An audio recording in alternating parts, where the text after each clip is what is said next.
Все, дождались. Густой туман в Якутске. Это значит, что перевалило за 40. Мороз крепчает. А я еду купаться.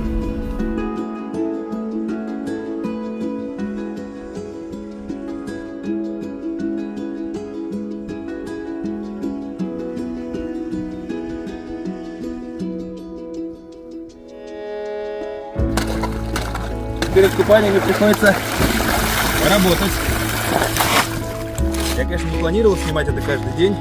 Меня соблазнила сегодня такая погода. Впервые в Якутске на 40 перевалило.